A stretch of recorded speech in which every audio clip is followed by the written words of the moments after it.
नमस्कार दोस्तों, आप सड़क पर चलते हुए अक्सर कई तरह के बोर्ड देखते हैं जो आपको रास्ता दिखाने में मदद करते हैं। पर क्या आपको मालूम है माउंट एवरेस्ट पर भी लैंडमार्क बने हुए हैं जो माउंट एवरेस्ट चढ़ने वाले पर्वतारोहियों को रास्ता दिखाते हैं। लेकिन ये ऐसे लैंडमार्क हैं जिन्हें देखकर कई की चीख निकल जाती है तो कई तो बेहोश तक हो जाते हैं। जी हाँ, ये वो दुनिया है जिसे धरती के ऊपर पाताल कहें तो गलत ना होगा। वहाँ हर कदम पर नया रहस्य है, नया रोमांच है। इस चोटी को पाटने में हर कदम पर आपके लिए नया चक्रव्यूह है। हर कदम पर मौत बाहें फैलाए खड़ी है। जरा सी चूक हुई और सांसों की डोर खत्म। मौत के इस आसमान की सैर सबसे पहले 1953 में एडमंड हिलेरी ने की थी। आपको बता दें, इस चोटी की ऊंचाई 30,000 फीट है और जेट एयरक्राफ्ट भी 30,000 फीट की ऊंचाई पर ही उड़ता है, जबकि लाइट एयरक्राफ्ट तो 10,000 फीट की ऊंचाई को भी पार नहीं कर पाते। परिंदों में भी बस खुले सिर वाला हंस और कुछ खास प्रजाति के सारस ही इस ऊंचाई को छू पाते हैं। दुनिया के बड़े बड़े बहादुर सूरमा भी इस रास्ते में आंसुओं से रो देते हैं। इस बुलंदी के रास्ते में कई जगह शमशान भी हैं। ऐसे शमशान जहां लाशें बरसों से आखिरी रस्में पूरी होने का इंतजार कर रही हैं। अब तो ये लाशें नए मुसाफिरों को रास्ता दिखाने लगी हैं।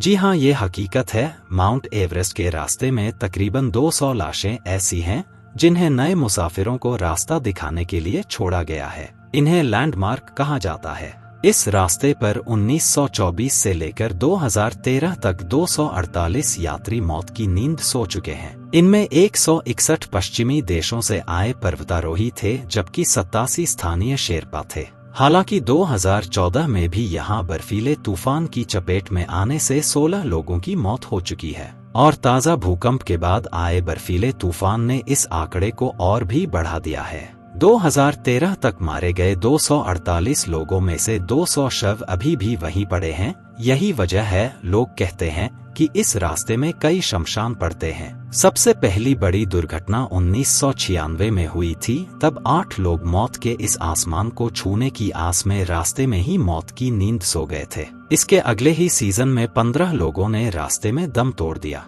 जिसने यहाँ दम तोड़ दिया, बस फिर यही उसका शमशान बन गया, क्योंकि यहाँ से लाशें निकालने की कोशिश करना भी खुदकुशी करने के बराबर है। यही नहीं, ये वो रास्ता है जहाँ आप पूरी टीम के साथ चल रहे होते हैं, लेकिन जैसे ही आपकी हिम्मत छूटी, समझ लीजिए कि आप भी छूट गए। इस सफर के मुसाफिर अपने साथियों को एक ही पल में भूल जाते हैं। जिस साथी की सांसें फूलने लगती है, दूसरे साथी उसे छोड़कर आगे बढ़ जाते हैं। 1998 में भी ऐसी ही एक घटना घटी थी। पर्वतारोहियों का एक दल 28,000 फीट की ऊंचाई को पार कर रहा था, जिसमें एक महिला भी शामिल थी। इस दल ने देखा कुछ दूरी पर एक शख्स पड़ा है जो मदद के लिए हाथ हिला रहा है। ये दल उस शख्स के पास पहुंचा तो पता चला कि वो एक महिला थी। उस महिला की सांसें फूल रही थी।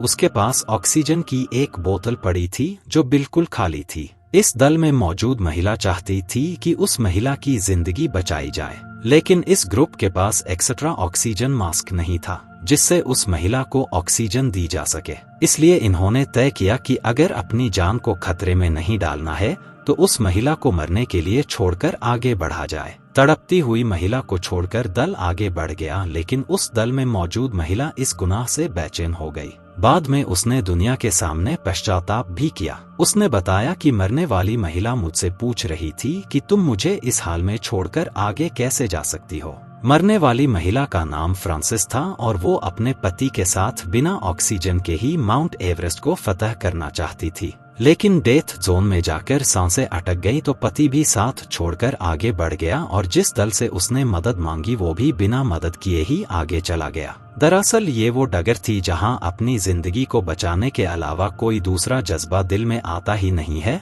30,000 फीट के इस सफर में सबसे खतरनाक रास्ता शुरू होता है 26,000 फीट की ऊंचाई से आगे। ये जगह फाइनल बेस कैंप से ऊपर है और इसे डेथ जोन कहा जाता है। ये वो इलाका है जहां ऑक्सीजन बिल्कुल नहीं है। यहाँ सर्दी की वजह से इंसान की हड्डियां अकड़ जाती हैं, जिसके बाद सांसें थमने में ज्यादा वक्त नहीं लगता।